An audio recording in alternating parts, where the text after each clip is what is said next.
¿Qué tal a todos, amigos? Y bienvenidos otra vez más a Con las manos en la mesa. Yo soy Sergio y esta semana os traigo El Señor de los Anillos, el duelo por la Tierra Media. Un juego basado en las mecánicas del Seven Wonder Duel, digamos que pertenece a la misma familia, lo que pasa con esta temática del Señor de los Anillos. Entonces, en este juego vamos a ver unas mecánicas que son prácticamente similares, muy parecidas a las del Seven Wonder Duel normal. Lo que pasa es que con algunas mecánicas un poquito diferentes y con algunos añadidos, como son la carrera por destruir el anillo, el control de las diferentes zonas, que nos pueden también recordar un poquito en algunos casos algunas de las expansiones también del Seven Wonder Duel. Así que para todos aquellos que ya conozcáis el Seven Wonder Duel normal, pues es un juego que os va a resultar muy familiar y muy fácil de jugarlo y entenderlo, porque la mecánica es básicamente la misma. Y para todos aquellos que no sepáis de qué juego estoy hablando, pues recordad que también en mi canal pues tengo el vídeo de cómo se juega al Seven Wonder Duel. Así que ya solo queda elegir cuál de los dos jugadores va a jugar con la comunidad o va a representar las fuerzas maléficas de Sauron y a ver quién es el que consigue alcanzar la victoria. Y recordad que si todavía no lo habéis hecho, suscribiros al canal, es completamente gratuito, dejar vuestro me gusta si os gustan los vídeos y vamos a ver ya cómo se juega a este duelo por la Tierra Media.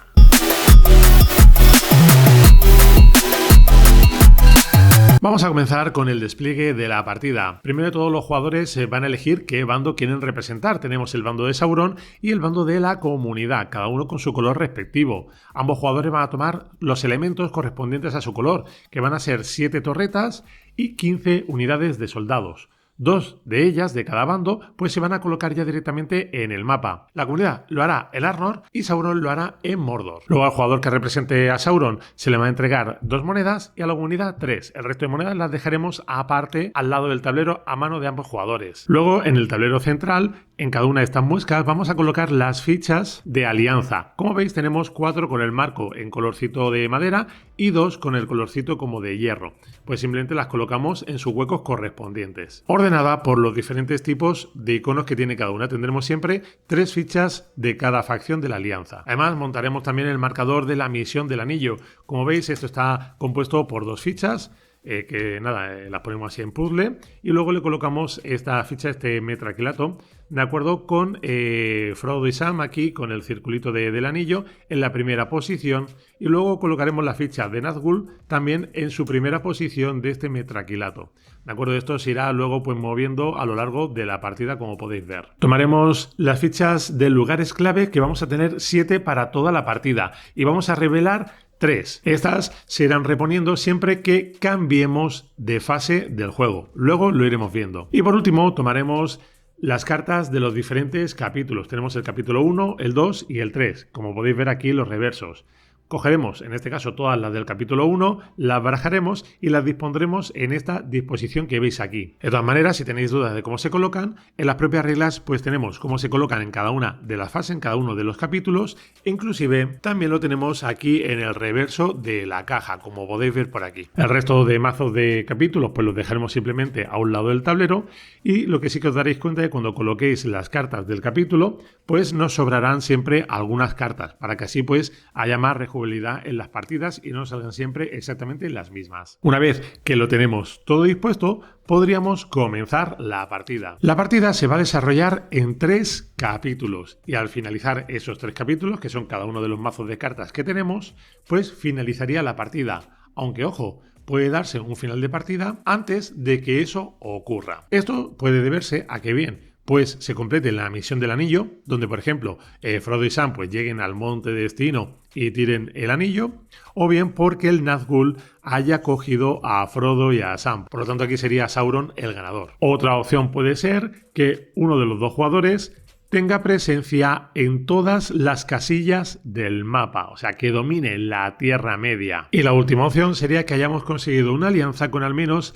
6 razas diferentes de las que tenemos en el juego. Pues con cualquiera de estas opciones, el jugador ganaría la partida. Ahora bien, ¿cómo se va a desarrollar la partida? Pues siempre va a comenzar la partida las legiones de Sauron. A partir de aquí, los jugadores se van a intercambiar turnos uno a otro. O sea, cada uno pues va a jugar un turno. Y por supuesto, ¿qué es lo que pueden hacer los jugadores en sus turnos? Pues tienen tan solo dos acciones. O bien pueden reclamar una de las cartas que tengamos aquí disponibles, o bien reclamar una tarjeta de lugar clave. Y para reclamar tanto las cartas como las fichas de lugares claves, os lo voy a explicar ahora de una forma muy sencilla. Generalmente las cartas que nosotros tenemos disponibles para irlas cogiendo van a tener diferentes iconografías. Lo que tenemos que tener en cuenta siempre es que aquí, en la parte de aquí de debajo, que se ve como más pequeñito, esto nos va a indicar el coste de la carta. El coste significa que vamos a tener que pagar todo lo que tenemos aquí. Si nos viene pues un círculo amarillo con un número, es un número de monedas determinado. Y después también tenemos unas iconografías. Estos iconos nosotros los vamos a ir consiguiendo con otras cartas a lo largo de la partida. Que por ejemplo, pues al principio en el capítulo 1 vamos a encontrar muchas cartas que tienen muchos iconos, pero que no tienen ningún tipo de coste. Esto significa que simplemente las cogemos y las ponemos frente a nosotros.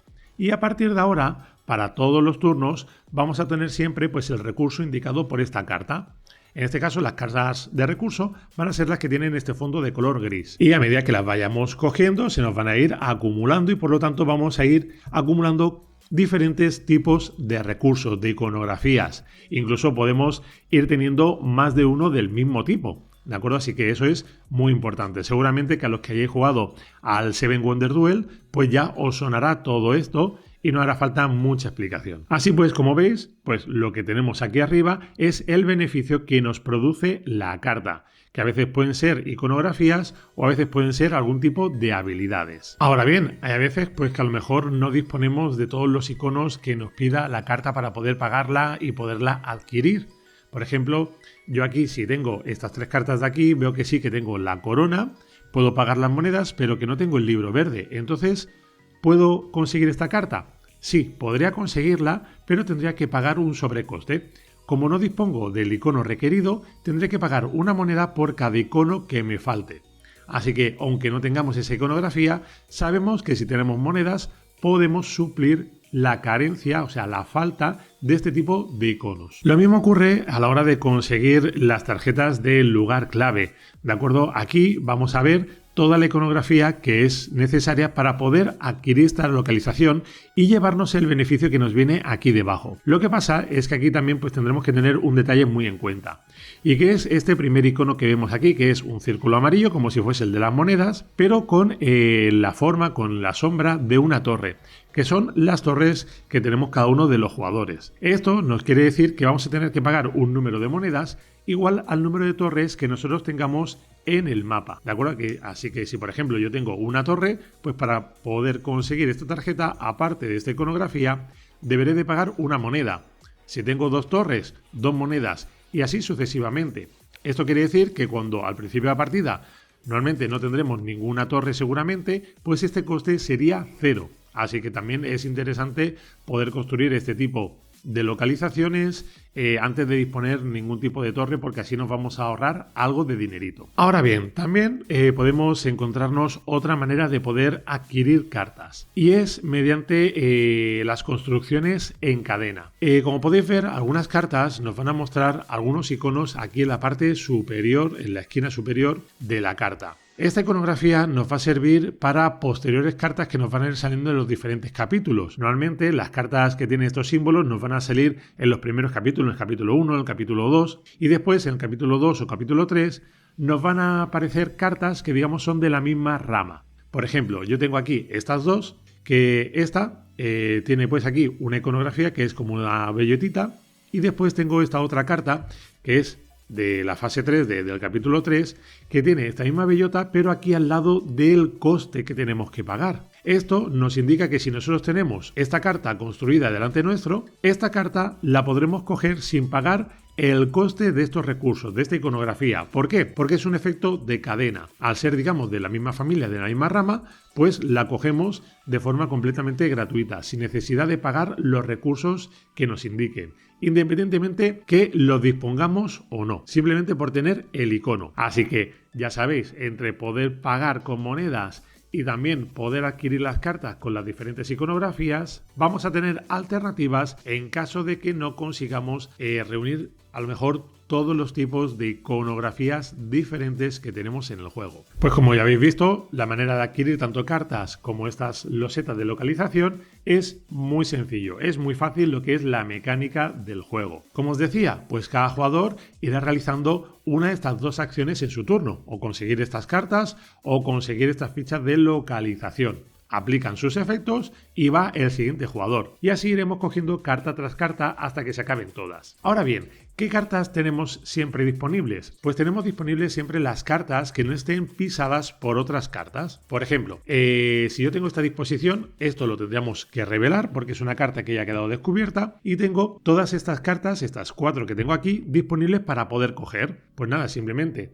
si yo cojo esta carta, la llevo delante de mí, como esta ya no tiene ninguna carta encima, pues se le daría la vuelta. Como veis, algunas cartas están boca arriba y otras están boca abajo. Esto simplemente es para darle como una especie de neblina, de misterio a las cartas que podemos ir revelando. Porque tener en cuenta que las cartas que nosotros vayamos cogiendo también van a influir en las decisiones que pueden tomar nuestros rivales y así viceversa también. Dependiendo de qué cartas escojan nuestros rivales, pues nos pueden hacer también que se revelen cartas que a lo mejor alguien no tiene en cuenta y que después pueden declinar la balanza de la partida. Así que esto tenerlo siempre muy en cuenta a la hora de ir cogiendo cartas e ir revelando nuevas cartas. Como algunas ya están boca arriba, pues ya sabéis también un poquito por dónde puede tirar uno u otro. Esto es siempre muy importante y tenerlo muy en cuenta. Una vez que se han acabado absolutamente todas las cartas, pues entonces se pasaría al final de turno o el inicio de una nueva ronda. Simplemente colocaremos las cartas del siguiente capítulo en la formación que ya os he indicado antes, que nos viene en las reglas o en el propio dorso de la caja, y también si se han comprado alguna de las localizaciones,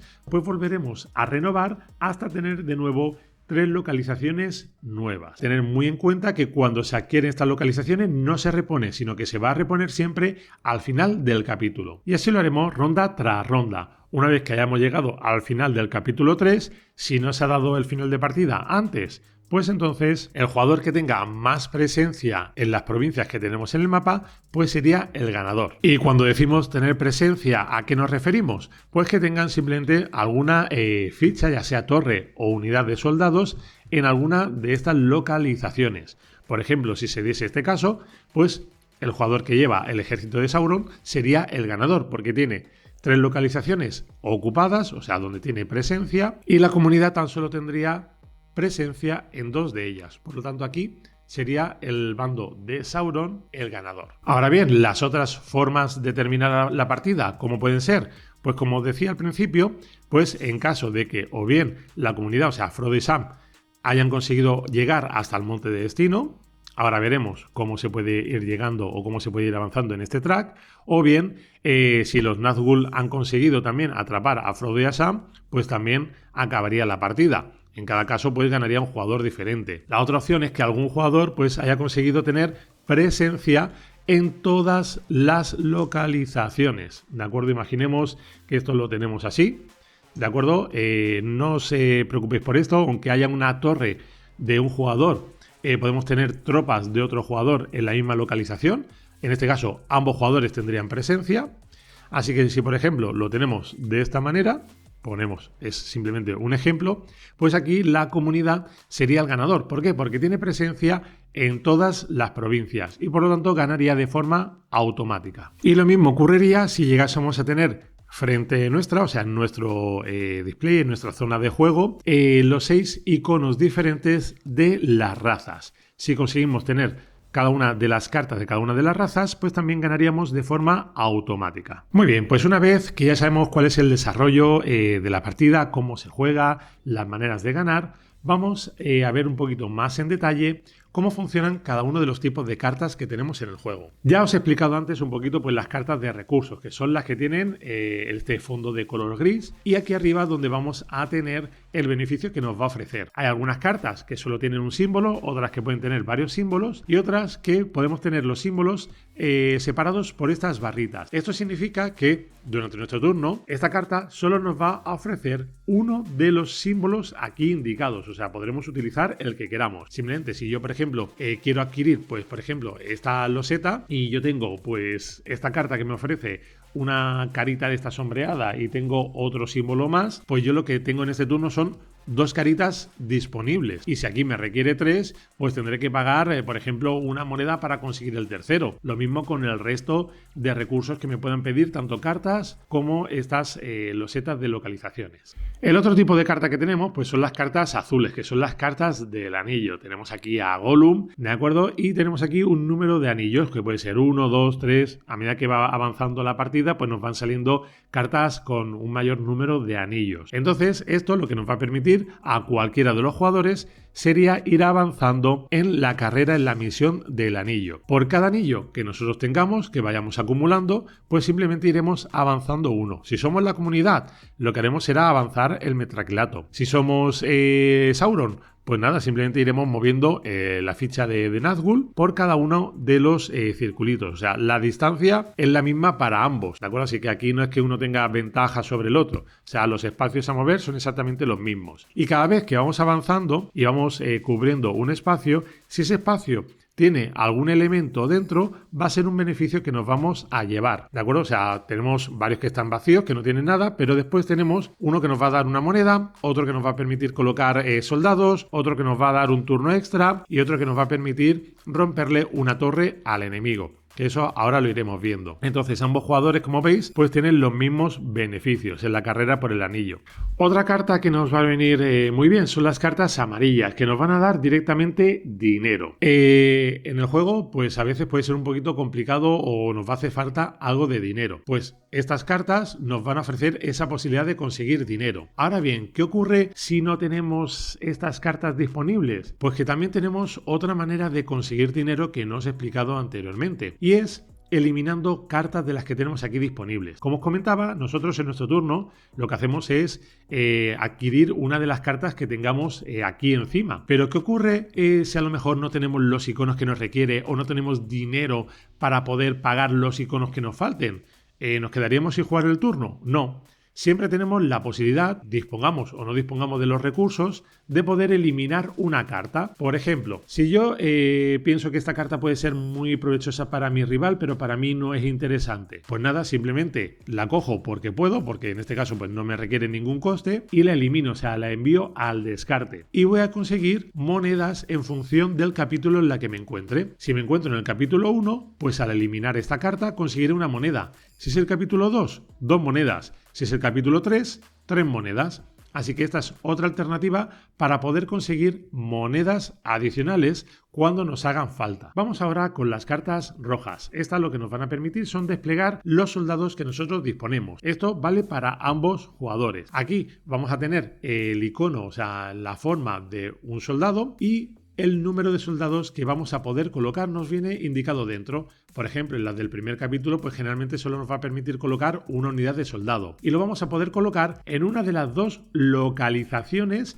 que nos indique la propia carta. Por ejemplo, aquí nos dice que coloquemos un soldado o bien en Rohan o bien en Gondor. Pues nada, simplemente cogeríamos nuestra unidad y la colocamos en una de esas 2 localizaciones. Si la carta nos dijese que colocásemos más unidades, por ejemplo, imaginemos que encontramos una que nos pide colocar 3 unidades, pues esas 3 unidades las tendremos que colocar en la misma ubicación, en la misma localización. Ahora bien, ¿qué ocurre si yo juego, por ejemplo, una de estas cartas u otras habilidades que hay, que luego las iremos viendo, que nos permitan colocar unidades en sitios que estén ocupados por nuestros oponentes? Pues simplemente que se realiza un pequeño combate, una pequeña escaramuza y se van a eliminar ese número de unidades. Por ejemplo, si este me indica, como os decía, que coloque una unidad o en Rohan o en Gondor, pues yo, si decido colocar mi unidad en Gondor, al haber una unidad del enemigo, pues ambas lucharían y ambas se eliminan. Así que siempre los combates van a ser muy sencillos. Van a ser simplemente unidad por unidad. Por ejemplo, si yo estas unidades las muevo aquí a Rohan, pues aquí serían 2-1, pues se perdería una unidad de cada uno de los jugadores y quedaría pues la unidad restante.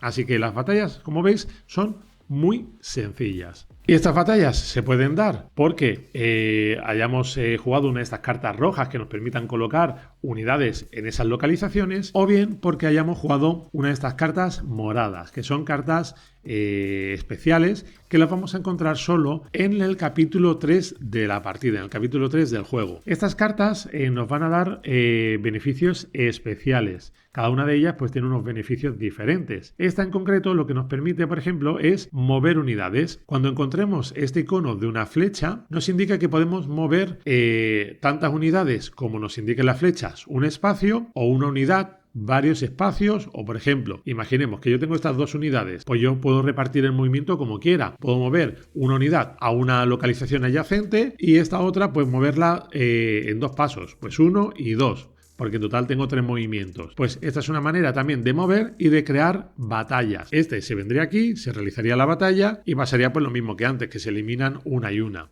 Así que tenerlo muy en cuenta. Recuerda también que todas estas habilidades las podemos ir encontrando también en estas fichas de lugares clave. De acuerdo que aquí también nos van a ir dando unos beneficios diferentes en cada una de ellas, que nos van a permitir eso también, pues avanzar en anillo, conseguir monedas, eliminar monedas o cartas a los rivales, etcétera. Son los diferentes efectos que vamos a ir encontrando en la partida. Y si hablo de colocar unidades, pues también tengo que hablar de colocar fortalezas. ¿De acuerdo? Las fortalezas las vamos a colocar siempre con las fichas de lugares clave. Estas siempre nos van a indicar que coloquemos una fortaleza. Como podéis ver, aquí tenemos todas, ¿de acuerdo? Y todas siempre nos van a decir que coloquemos una fortaleza en una localización. Por eso hay 7, porque son las 7 zonas que tenemos en el mapa y son las 7 fortalezas que podemos llegar a colocar. Entonces nada, simplemente si nosotros resolvemos una de estas losetas, pues colocaremos nuestra torre en la localización que nos indique. Por ejemplo, esta sería en Rohan. Pues nada, yo colocaría aquí mi torre. Y ya esta zona, yo ya tendría aquí presencia, ¿de acuerdo? Y esta torre es inamovible a menos que me la puedan destruir con las misiones del anillo, ¿de acuerdo? Sería la manera que hay de destruir torretas en este juego.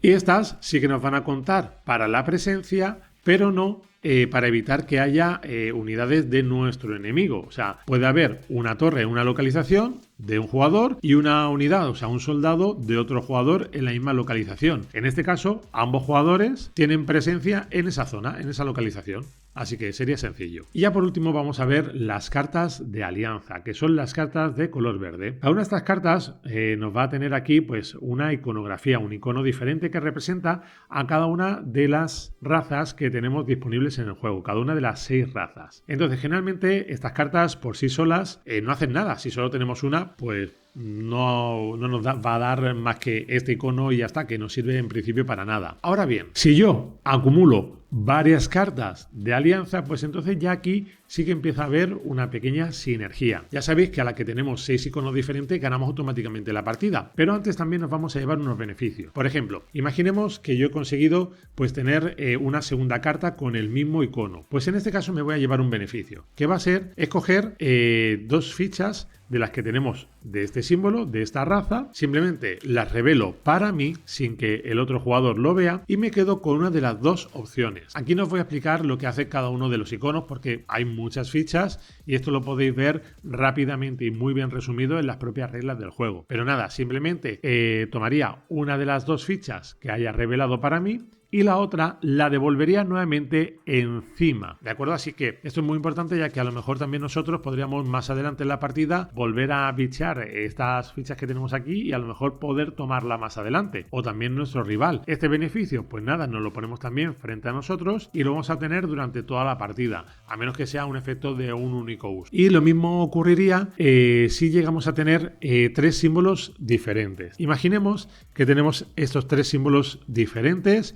delante nuestro, que hemos cogido pues esta tercera carta y nos junta un set de 3 iconos diferentes. Pues aquí lo que haremos será tomar la primera ficha de cada una de las razas que nos vienen aquí indicadas. Por ejemplo, sería una de esta botellita, otro de la pipa y otro de las hojitas estas. Pues nada, simplemente lo revelo también para mí y me quedo con una de las 3 opciones y las otras las devolvería nuevamente encima de su pila correspondiente. En este caso hemos revelado tanto fichas con el borde marrón y con el borde de color gris. Las de color gris, que son los Ents y los magos, ¿de acuerdo? Son beneficios que se van a aplicar de forma inmediata. El resto, el de los marrones, pues son siempre, como os decía antes, efectos permanentes. Pues hasta aquí ha llegado la explicación de este Señor de los Anillos, el duelo por la Tierra Media. Ya tras ver este vídeo estáis preparados para comenzar vuestra andadura por la Tierra Media y ver quién es el que consigue o bien salvarla o bien controlarla.